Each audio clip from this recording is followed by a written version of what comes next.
Hello, and welcome to the very first episode of Fest Forward Advisor Talks, presented by the Ottawa Festival Network, a not-for-profit service organization that works cooperatively with members and partners towards a vibrant, inspired, and prosperous festival capital. Fest Forward Advisor Talks is a series where industry experts break down hot topics in the operational and strategic areas of focus that are essential for any festival and event organizations. You will hear best practices and expert advice, complemented by real-world examples and lessons learned from fellow festival producers that will help you solve problems, make decisions, and realize your creative visions. At this time, we know many festival and event organizations are working to rebuild and revive. One of the most asked about topics we've seen at Ottawa festivals this year has been around sponsorships and how to rebuild or build sponsor relations. And rightly so, since it's not only a core source of funding for festival organizations, but it's also an important community linkage that can broaden your organization's reach and impact in many ways. To break down the essential steps to identifying and approaching sponsorship opportunities, we are very grateful to be joined by Jenny Mitchell, founder and president of Chavender. Chavender assists clients across Canada and the US to inspire their donors and achieve their fundraising goals through personalized fundraising coaching and training. Before completing her CFRE, Jenny trained as a classical musician and earned her Doctorate of Musical Arts. She brings her creative approach, her drive for excellence, and her passion for people to the world of not-for-profits. Before Jenny gets started, let me just mention that this podcast is meant to be for general education purposes, reflecting Jenny's experience with sponsorship and fundraising. And we recommend listeners seek out professional advice which can consider the specific circumstances of their organization. That's all from me. Now it's time to hear from Jenny. Well, hello, everyone, and thank you so much for clicking on this conversation, this initiation, or maybe it's a deepening of your relationship with sponsorship, specifically sponsorship engagement, how to do it well, and how to make it mutually beneficial. My background, just for context, is in fundraising, is in executive coaching and leadership. And I think it's really important to start this conversation by saying, sponsorship is a business decision. You may live in a world where there's donations as well as sponsorship, but when we're talking to business people about sponsorship, we are talking about benefits to the organization. We are talking about value add. We are talking about how can you help my business do more widgets or XYZ. And I think that's an important differentiation. You may have a great cause, a great mission, or a great festival, but they are looking for a business conversation. And then let's just say it out loud that when you have volunteers who are giving their time, and then we start talking about corporate and they're adding in money, the conversations can get weird because all of a sudden you're putting a valuation, an amount on something you do for free or something you do for very little money because you're an artist and you believe in it. And the whole thing can get really wacky really fast. So the steps that I'm going to kind of walk you through here today are the best practices on the order of operations. I think usually what happens is the conversation starts with, we need money, so we should go get sponsors. And I'm not saying that's wrong. I'm just saying I think it's a little backwards. If we flipped it around and thought about, what do we have to offer a sponsor? And we're going to call that asset identification. There's some good language for you in there. What do we have to offer a sponsor? And then what are some of the benefits we could articulate as a first step? I find a lot of people start the wrong way around, which is we want to sell a $15,000 or $25,000 sponsorship. You have no idea with that valuation amount whether you can actually hold up that number or not. So most important is step one, which is asset identification. Now, there's somebody that's going to listen to this video. It's going to be like, oh, but we're really small. What do we possibly have to offer? And etc. This is where your creative background is going to become so incredibly powerful. You may be a very small festival, but you may have an incredibly loyal base. You may not be a big organization, but your location is fantastic. You may have an incredible email list. You might have an incredible following. The kinds of people that you bring to your or to your concerts and to your theaters and to your festivals may be really, really unique and special. So I want you to brainstorm on this idea of asset identification and really hone in on what makes you unique, what makes you special, what makes your heart sing about your organization. And some examples, it's Ottawa Chamber Music Festival, they're very specific, right? They're working about chamber music and it's a very specific niche. However, that particular niche also has some really key identifiers in it: their age, their socioeconomic status. We can glean a lot from the postal codes of people that come to these kinds of events that are tied to chamber music. Similarly, a hip hop organization, or you can see my ideas really kind of leaning into what makes you unique rather than complaining and getting upset that you don't have the reach of the National Arts Center Orchestra. I'm obsessed about music right now because, as you may know, my background is music, and so that's where my passions lie. So after you've done that really big brainstorming, what do we have to offer? How can we be unique? For example, I love to pepper this whole conversation with really interesting ideas. One of the most powerful activations, and there's a new word for you, the idea of once you have signed paperwork, how do you activate and almost animate a sponsorship, was from an organization, a theater organization, where they allowed their signature sponsor to have a role as a stagehand in the back of the theater. And you can guarantee that those sponsors were back year after year because it was so much freaking fun to be backstage with the theater people.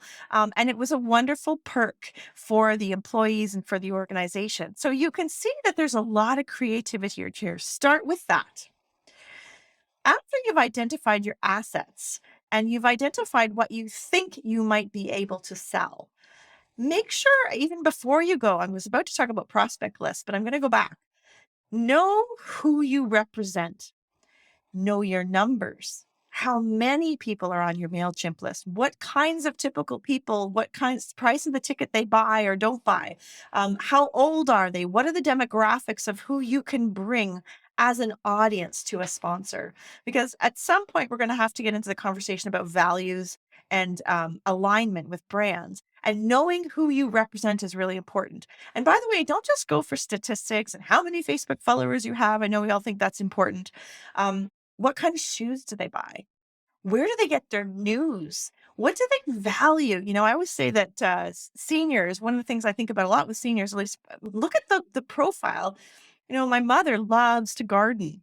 My mother loves to be outside. How can we align those values with the organization you represent?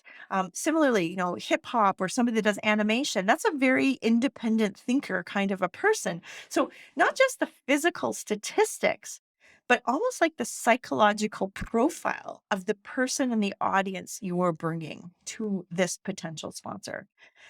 I'm noticing how much back planning there is. So much planning before you even get. Everybody wants to know, how do we approach them? I'm saying slow down, think out the steps, and make a plan to move forward. So we've talked about asset identification. The next step here is creating a prospect list. And so right now everybody says Shopify, right? Because we're in Ottawa. Everybody wants to have Shopify on the group. I want Shopify too, by the way, just to say. So first of all, we're all in competition with each other. But second of all, can we look through it from a lens that relates to our organization? Because most people go at it with, they have money, they probably will give it to us. Or worse than that, we should really spend their money, right? Because we're righteous and we have a great cause and we have a great mission. Hate to burst your bubble. Every single one of the people listening to this recording has a great cause and a great mission. With sponsorship, what you're doing is aligning that great cause and that mission with people that care about that great cause and that mission. That is absolutely where the sweet spot happens. So how do you do that? Linkage, interest, and capacity. Linkage. Can you link them to your organization? And I am really not very, very discriminatory when it comes to that. Have they attended? Do they know someone on the board? Do they like, if you're a music organization, do they like music? Have they publicly said anything about the things that your organization represents? So linkage. And never, ever discount the power of a warm introduction. Matter of fact, I very rarely do cold introductions. I have done them and I will try and get you a little bit of ideas about cold introductions and how you can make them successful. And the cold introduction is going to include something like, I notice you know so-and-so, which is really not a cold introduction. It's more like a lukewarm introduction, because I just don't think cold introductions work. You're busy looking for what's those called? Pins in a haystack, rather than trying to figure out which haystack you should even be looking in. Linkage, can you connect them to the organization or to the mission or to your festival? Interest, do they have an interest? Do they play guitar on the weekends or do they not play guitar on the weekends? Do they spend their time at the NAC? Are they on the NAC donor list? This is a lot of Ottawa specific stuff, but figure out who your like-minded organizations are and look, interests. And then finally, capacity. Do they actually have capacity to give you a sponsorship? This one's hard. I'm not going to lie. Nobody tells you how much their business makes or doesn't make. How can you tell? Try and get a sense of what they've given to in the past. Google them, find out what they're giving to, find out the levels. If you're talking about corporations, remember often there's a pool. If you're talking about law firms, there's a pool in the middle that the lawyers have a chance, the partners have a chance to influence. Or trying to figure out where they're spending their marketing budget. Some of the most effective conversations I've had around sponsorship have happened when I have done the LIA, linkage, interest, and capacity, and figured out where they're currently spending their marketing dollars. Because really, you're competing on that. Ooh, I noticed you did some ads on the radio. How was that helpful for you? How did you track your metrics? What was most impactful for you with that? So really trying to do some research on these people, on these sponsors, on these prospects before you get out in front of them. I think really knowledge and Google are your friend here. Volunteers. The superpower you guys have that's different than brands like Lululemon, Canadian Tire, all those things is the power of the volunteer. Often in our circles, you can find a really amazing connection from A to B, thanks to the people around your volunteer tables. How do you do that on a practical level? I have successfully used LinkedIn to find a volunteer and see who their connections are to ask for a warm introduction. I have also sent around a very finite or a one-on-one email to specific volunteers and say, do you know anyone in this organization or in this sector? That's the other way you can do it, is by sector. I want someone from high tech. Here's a list of high tech companies, like a wish list almost of prospects. Because if you're really stuck and you don't have any natural connections, that's another way to do is a wish list of prospects. We'd really love to meet Shopify, because I know no matter what, you all still have Shopify on your list until proven otherwise, because they have capacity. The really interesting question is, do they have linkage and interest in what you do? And that comes by having a warm door. So you build this prospect list, you build this list of dreams, dream clients, dream sponsors, and maybe you rank them and you look at who you can. I'm doing this because it's an Excel spreadsheet. There's the names and then the prospects. Who can I connect them to? Who is the best relationship manager? Sometimes it's a staff member at your organization. Sometimes it might be a volunteer. Figuring out who is the best contact and who will be the relationship manager. And keep in mind, there might be two layers, right? There might be the introduction piece and then who actually gets the work done to manage that piece. So you're creating this list.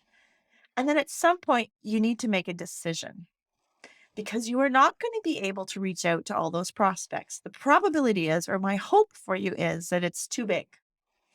And the other thing I see people falling down from, or pitfalls, is they try and do the pray and spray approach, right? They throw the PDF attachment to as many people as they can on one email. And what happens? Nothing happens, because in this busy, noisy landscape we live in, the only way to reach people is in a personalized approach. And now half of you are on the call going, oh my gosh, I don't have that kind of time, right? That's the other challenge, is resources. So how can you scale back the process, but still be successful?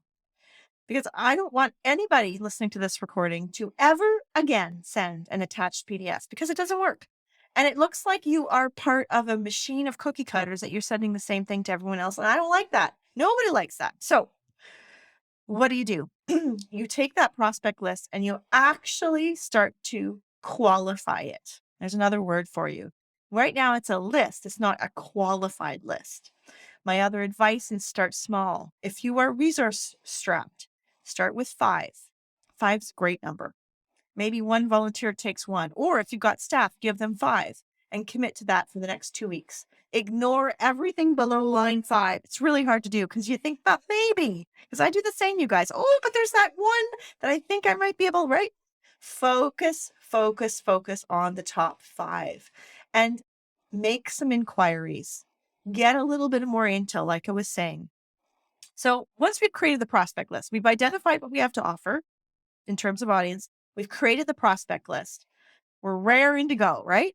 And this is usually where things come to a screeching halt because everybody says, what are we going to put in the package?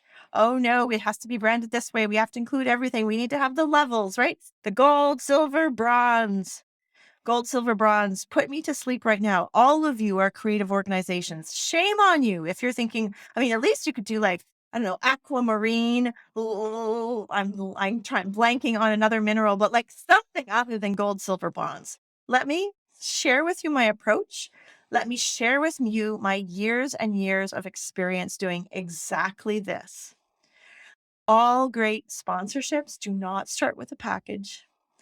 They start with a conversation. They start with a discovery meeting. They start with an understanding of the business problem that you are there to solve. And it's not because you're great, and it's not because you do great work in the community. It's because you can address a business need for them. And that makes people really, really scared. Do you mean I don't have a piece of paper to hold on to when I go into this meeting? No, you don't have a piece of paper. But they're going to ask me for one, Jenny. I mean, I've been around the block here, you can tell, but they're going to ask me for one. Yes, they are. And you are going to have the confidence to say, before I send you a package, I want to make sure I completely understand what's most important for you so that I can create a package for you that meets your needs. Would you have 20 minutes to meet with me either in person or over the phone so that we can see if there's a mutual fit for our potential relationship? So back to packages. Oh my goodness, I've seen them all. 25 pages, 1 page, 10 page. We can like drive ourselves bonkers trying to figure out what should be in that package. Can we keep it simple? Okay. And by the way, none of you are the Scotiabank Place, Canadian Tire Center, or the Rogers Cup space or whatever. So when you're into those multi-million-dollar packages, hey, why should I limit you guys? Maybe you will be into multi-million-dollar packages. Silly me. So when you get to multi-million-dollar packages, there will be a heck of a lot of red tape and you'll have to walk through a whole bunch of processes. And I'm guaranteeing you that the bigger the amount of money, the more meetings you're going to have.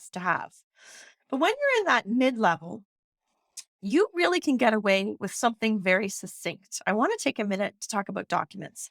I really encourage you to have a 2, maybe 3-page prospectus. And more often than not, what I see is people talk all about themselves, how great they are, the things they do in the community, all their stats. I would encourage you to flip that paradigm. Talk about the organization you're pitching. Talk about the business they are, how it might align, where the shared values are, how you see the fit in their audiences. Do the work for them and use that package to entice them into conversations. So I do think the package should include some levels or some opportunities. And I do think it behooves us to have some idea of high, medium, low, because it's human nature. We want to know. They don't know, like, where are you at? What's the marketing budget? Like, I have no idea. What are you asking me for is a very typical human experience question. Low, medium, high. And then the next question people say is, well, how much, Jenny? And I say, look at what the market's done in the past. What have they done in the past? What do you need to meet your needs? And what's the size of the audience you're bringing them? If you only have a small theater audience and you can't really use you don't have any other strong benefits, and you're not willing to sell your mailing list, because obviously mailing lists are a very special and delicate thing, then go with 250, 500, 750. If you have something that you think really has legs behind it, and you think you can really provide value and there's an opportunity, go bigger, go 1,000, 5, 25. I don't care. You see the thread, 10,000, 25, 50,000. Try and have 3 different levels. And the other thing I think you need to highlight is often we assume that sponsors want certain things, and sometimes we assume wrong. One of my pet peeves is when you're offering gala sponsorships or event sponsorships, and the title sponsor is $50,000 and it has 2 tables at the gala. Did you ask them if they want tables at the gala? Or is that because that's a sunk cost for you, right? There's an expense attached to that. And you've just made this assumption. How many times are they at the corporate boardroom table saying, "Oh my God, we got this gala, we got 12 seats to fill. Can we have the local administrative assistants come and join the table because we need to show face?" So asking everything on the list is something that they want and that is personalized to them. You will have to do the legwork to help them understand how the impact could be made and how the alignment is there. So, very brief. I know that's like a very small dip in the bucket about packages, but knowing the high, medium, low, another way to think of it is what are my high value opportunities and benefits? Speaking to the audience is always going to be in that high value. Low value is I'll put your logo on my website. Like everybody does that. It should be a given. But offering a menu from high to low, I find gets the creative juices going and gets them talking. You do not. Okay, so we're going to talk about approaching in a second. We're getting there. All of you want to jump into approaching, but having a bit of this legwork done in advance has a couple good things. Number one, you know what you're offering. Because whenever I go into a meeting, I know my high, medium, and low. And by the way, low is every time is I've just met a new person and hopefully they will subscribe to our mailing list or maybe they'll come to one of our events. That's really the lowest. If they have no interest in sponsorship, it's very easy to frame that as a fail, an epic fail. I know I've done that in my younger career to be perfectly blunt. And I've really tried to change my mindset about this because when you are a professional fundraiser or a professional sponsorship seeker, and many of you are volunteers, but I'm giving you the hat of professional from now on, you have to accept the fact that part of your job is getting clarity on who fits and who doesn't. You will get more no's than you will yeses. That's part of the job. Accept it now and accept your fate. And actually, you know what? I had someone say to me the other day, this is a fun one. My very favorite answer is yes. My second favorite answer is no, because you can bless and release them off the prospect list and move on. This work requires incredible discipline and rigor. It's not something you can kind of pick up every second Friday and go, where was I at? Who was I talking to? Right? We know that this requires real focus. And so I think we should think of sponsorships as sprints. It's a bit of like once you pick up the file, you need to keep going with the file and you need to work and be active in the file to close. So packages, I've told you my 2 cents on that. I've sort of shared a menu and some ideas around it. So now let's talk about approach. Because you're not emailing a PDF. Did I mention that? Warm introduction first. Bob from our board mentioned that you might be interested or maybe you'd like to explore a sponsorship. Would you have time to meet with me on this date at this time? I look forward to meeting with you. I look forward to speaking with you. Couple key things. Short. Second thing, specific time. And the third thing, which I probably didn't do very well on that little intro, was I have a marketing opportunity that may be of interest to you. Okay. Not this is all about my organization. This is all the things we do in the community, blah, blah, blah. I don't, as a prospect sponsor, I don't give a cahoot. I don't care. I don't even know you. The whole point of this outreach is to secure a meeting. So that's an email approach. I like email. I also like phone. So once you've figured out, the other thing I didn't say was when you got your prospect, you've got your volunteer, who is the decision maker or who is the point person in the organization? Because that's who you're trying to meet. Sometimes the only reason you're calling is to figure out the decision maker. That's your whole goal for the call. And this is where the charming, but what do I call it? Charming, but aggressive. Hi, I'm hoping you can help me with this. I find gatekeepers are fantastic for this. Would you mind helping me? I'm on your website and I'm trying to understand who I need to talk to in your organization about a potential sponsorship, right? Fantastic, magical words. Can you help me out? And they will be delighted to spend time with you. I should also talk about automated forms and automated sponsorship things. So hold that thought. I'll come back to that, I hope. Phone calls. Hi, my name is Jenny. I'm calling on behalf of organization XYZ. Is now a good time? Right away, you set them off, you disarm them with this idea that they get to choose whether they talk to you now or not.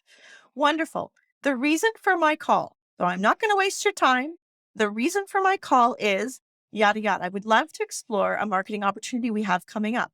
Is this something you would like to entertain now? Or I'm happy to provide some context, or I'm also happy to provide a set of time for a future meeting.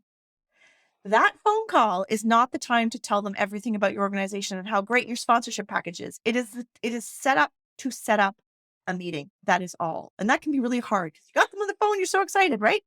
And then I think on the phone, if you get them, to set some expectations. My expectation for that first meeting is really to understand your business. Think about it this way. What are they expecting? They're expecting you to sell out the wazoo. They're expecting you to run on talking, and you're really disarming them by saying, I'd love to understand what would make this valuable to you. I'd love to understand what other kind of partnerships you have and that really, really work. I want to understand you. So setting up that expectation for that first meeting to me is really important. So there may be, like, in those 2 weeks of that sprint, a couple days where all you're doing is trying to book meetings.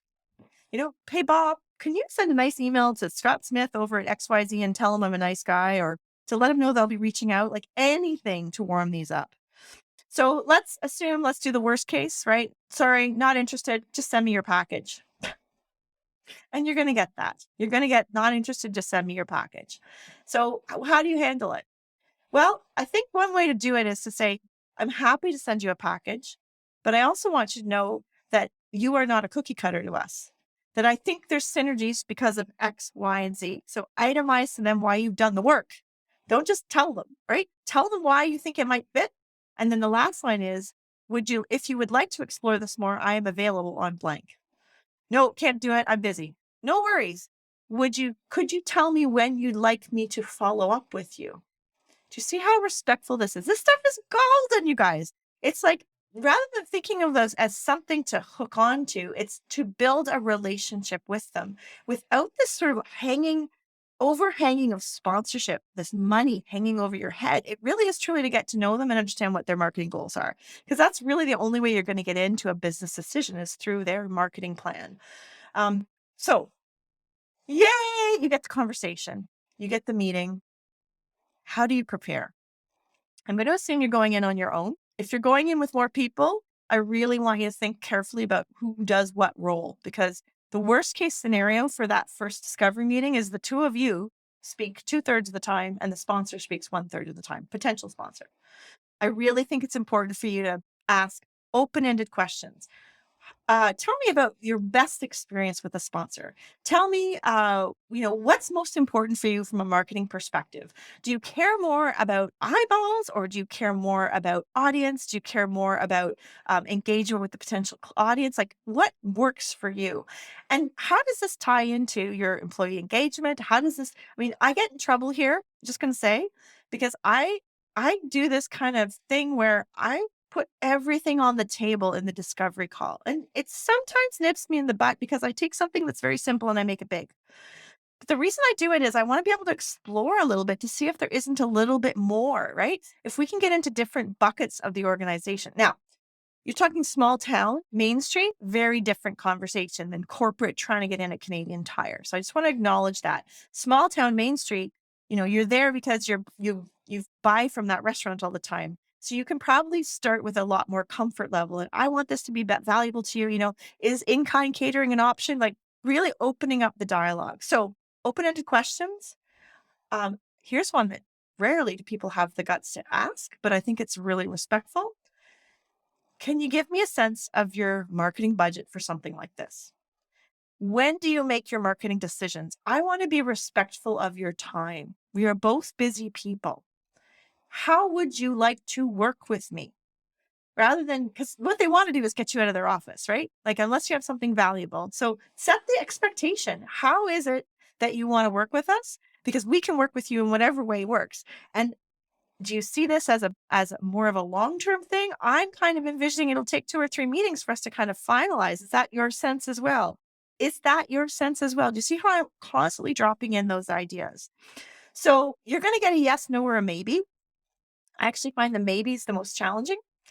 And the maybes need to have the clarification when you leave that meeting of what is the objection. Because if you don't know what the objection is, you can't come back with something else, right? And the objection may not be forever a no, but it might be an objection for now. We don't have no more money this fiscal year. Okay, great.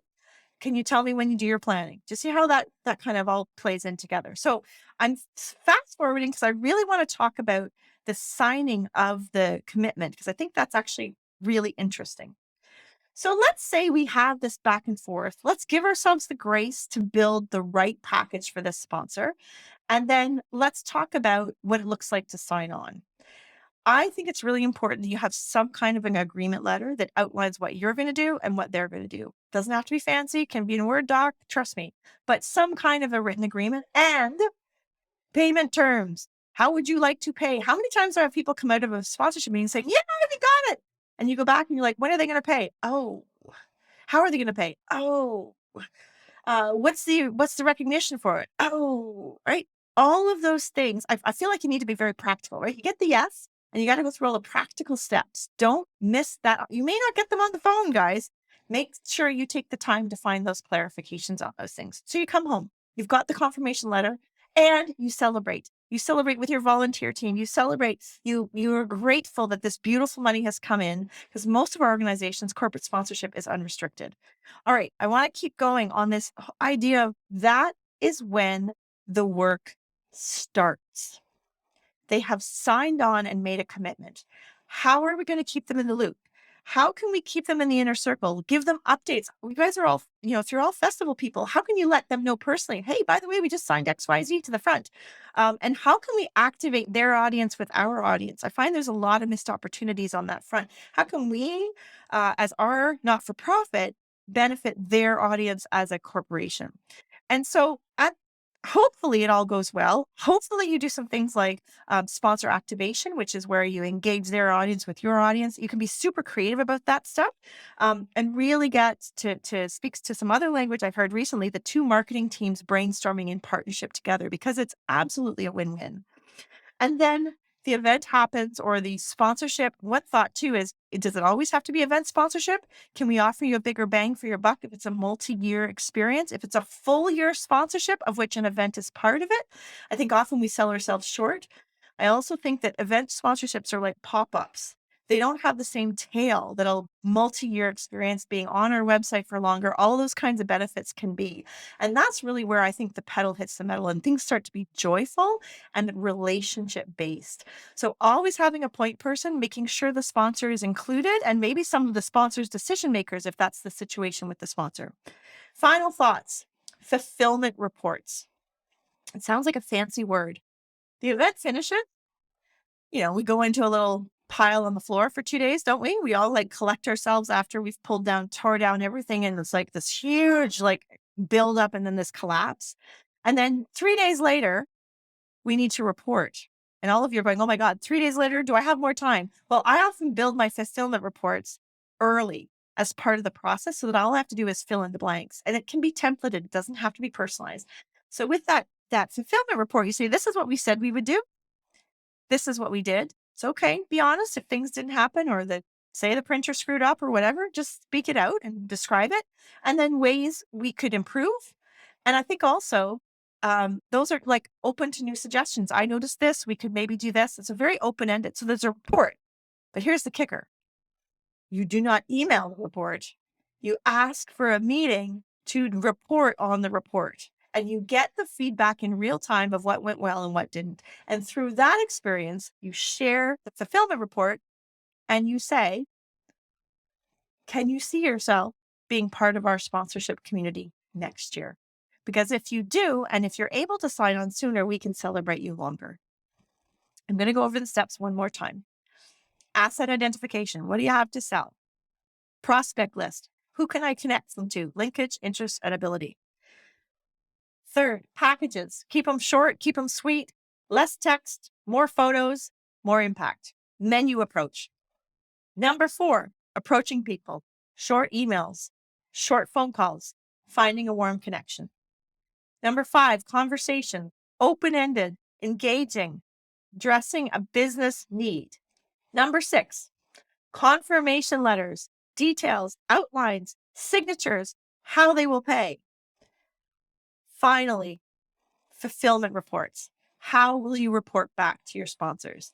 This is a sustainable model of fundraising engagement through sponsorship that is renewable, will not suck all the energy of your staff chasing new leads, and also help you be really incredibly focused and disciplined, because the people that you know now are always the best prospects for sponsorship from a business perspective for your organization. I do hope this has been helpful. My name is Jenny Mitchell. I have a podcast all about leadership called Underdog Leadership Podcast. And you can also follow me on all of my other social media handles at Jenny Chavender, Chavender like lavender. Thanks for listening all the way till the end. And that wraps up this episode of Fest Forward Advisor Talks, presented by the Ottawa Festival Network.